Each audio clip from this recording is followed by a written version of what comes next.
అలసందలు, ఉలవలు, నువ్వులు, మినుములు, పెసులు, జొన్నలు, సజ్జలు ఇటువంటివన్నీ ఆల్టర్నేట్ విత్తనాలు ఎందుకు ఇవ్వలేదు?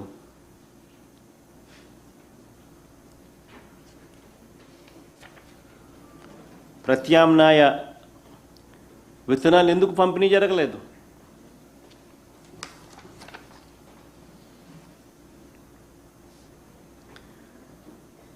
ఇప్పటికే పంటలు వేసుకొని దెబ్బతిన్న వారికి ఏం సహాయం చేశారు? ఇప్పటికే పంటలు వేసుకొని నష్టపోయిన రైతులకు ఏం సహాయం చేసినారు? వర్షపాతం జూలై చివరి నాటికి -52% లోటు ఉంటే అలాంటి పరిస్థితుల్లో డ్రౌట్ మానిటరింగ్ సెంటర్స్ పూర్తి స్థాయిలో యాక్టివేట్ అయి ఉండాలి. డిస్ట్రిక్ట్ అగ్రికల్చర్ కంటింజెన్సీ ప్లాన్స్ పూర్తిగా యాక్టివేట్ అయి ఉండాలి. క్రైసిస్ మేనేజ్మెంట్ ప్లాన్స్ అమల్లోకి వచ్చి ఉండాలి. ప్రతి జిల్లా డ్రౌట్ కంటింజెన్సీ సెల్ ప్రతి జిల్లాలోనూ ఏర్పాటు అయి ఉండాలి. కంటింజెన్సీ ప్లాన్ ప్రకారం drought resilient short duration seed stock కూడా పంపిణీ కూడా రైతులకు అయి ఉండాలి.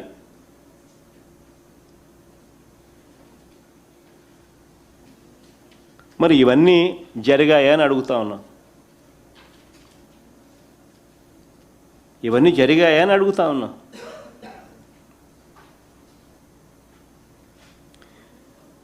మరి తీరా ఇప్పుడు ఆగస్ట్ వస్తుంది. ఈరోజు ఆగస్టు 26, ఆగస్టు కూడా వస్తుంది. సెప్టెంబర్ 15కి ఎలాగో వర్షాలు కూడా పడవు.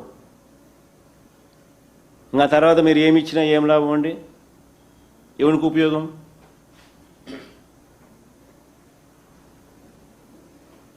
ఇంకా వర్షాలు ఎలాగో పడేటివి ఉండవు కాబట్టి మీరు ఎవరికి ఏం మేలు చేసినా, ఎవరికి ఏం విత్తనాలు ఇచ్చినా ఎవరికి ఏం లాభం?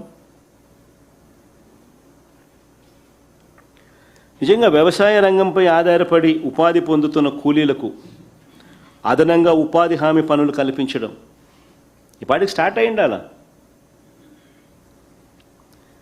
పేదలకు ఆహార భద్రత కల్పించడం స్టార్ట్ అయి ఉండాలా? జిల్లాల వారీగా ఫాడర్ అవైలబిలిటీ, పశువులకు మేత ఇప్పటికీ చూసుకొని ఉండాలి.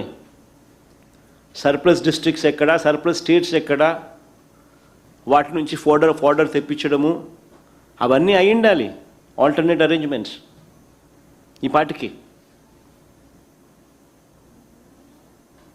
మరి ఇవన్నీ ఎందుకు కాలేదు అని అడుగుతా ఉన్నాం. మరి ముఖ్యమంత్రిగా మనం ఏం చేస్తూ ఉన్నాము అని చెప్పి గుండెల మీద చేతులు వేసుకొని మనల్ని మనం ప్రశ్నించుకోవాల్సిన అవసరం ఉంది చంద్రబాబు గారు అని చంద్రబాబు నాయుడు గారిని గట్టిగా నిలదీస్తూ అడుగుతా ఉన్నాం.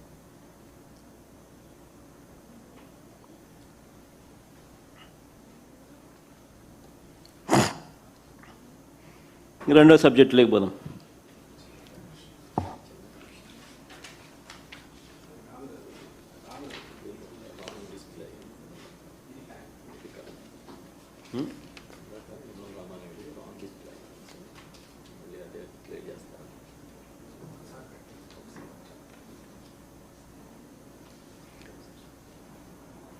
నేను కృష్ణా డెల్టాకు నీటి విడుదలకు సంబంధించిన ఫోటో కొంచెం ఏదో రాంగ్ డిస్ప్లే అయినట్టుంది. నిమ్మల రామానాయుడు పట్టిసీమ నుంచి కృష్ణా డెల్టాకు నీళ్లు అందిస్తున్నట్టుగా అదే ఈనాడు